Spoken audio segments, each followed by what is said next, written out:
മാർക്കോസ് എഴുതിയ സുവിശേഷം അധ്യായം 11 വാക്യം 24. അതുകൊണ്ട് നിങ്ങൾ പ്രാർത്ഥിക്കുമ്പോൾ യാചിക്കുന്നതൊക്കെയും ലഭിച്ചു എന്ന് വിശ്വസിപ്പിൻ, എന്നാൽ അത് നിങ്ങൾക്ക് ഉണ്ടാകും എന്ന് ഞാൻ നിങ്ങളോട് പറയുന്നു. നിങ്ങൾക്കാരെങ്കിലും ഒരു സമ്മാനം തരാമെന്ന് വാഗ്ദത്തം ചെയ്തെന്ന് വിചാരിക്കുക. നിങ്ങളേറെ ആഗ്രഹിച്ച, നിങ്ങൾ ശ്രമിച്ചിട്ട് നേടാനാകാത്ത വിലയേറിയ ഒരു സമ്മാനം.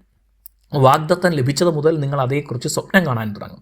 ഇതുവരെ ആഗ്രഹം മാത്രമായിരുന്നെങ്കിൽ ഇപ്പോൾ ആ ആഗ്രഹത്തിന് പുതിയ മാനങ്ങൾ കൈവരികയും അതിനെ പ്രതീക്ഷിച്ചുകൊണ്ട് പല കാര്യങ്ങളും ആസൂത്രണം ചെയ്യുകയും ചെയ്യും.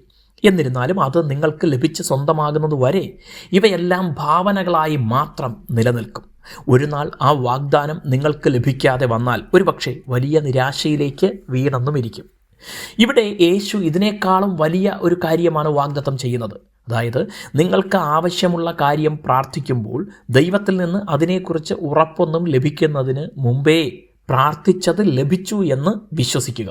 അങ്ങനെയെങ്കിൽ അത് നിങ്ങൾക്ക് ഉണ്ടാകും എന്ന് യേശു വാഗ്ദത്തം നൽകുന്നു. ഈ വിശ്വാസം അത്ര എളുപ്പമുള്ള കാര്യമല്ല. ചില കാര്യങ്ങൾ ലഭിച്ചിട്ട് പോലും നമ്മുടേതായി എന്ന് വിശ്വസിക്കാൻ പ്രയാസപ്പെടുമ്പോൾ പ്രാർത്ഥിച്ചപ്പോൾ തന്നെ ലഭിച്ചു എന്ന് വിശ്വസിക്കുക എന്ന് പറഞ്ഞാൽ നല്ല പ്രയാസം തന്നെയാകും. എന്നാൽ യേശുവിൻ്റെ വാക്കുകളുടെ അർത്ഥം നമ്മെ ദൈവത്തിൽ കൂടുതൽ വിശ്വാസമുള്ളവരാക്കുന്നവരാണ്.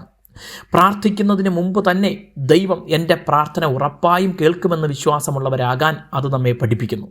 ദൈവം പ്രാർത്ഥന കേൾക്കുകയും ഞാൻ അപേക്ഷിക്കുന്നത് നൽകുകയും ചെയ്യുമെന്ന് യഥാർത്ഥമായി വിശ്വസിക്കാത്തവർ പ്രാർത്ഥിക്കുന്നത് കൊണ്ട് പ്രയോജനമില്ല.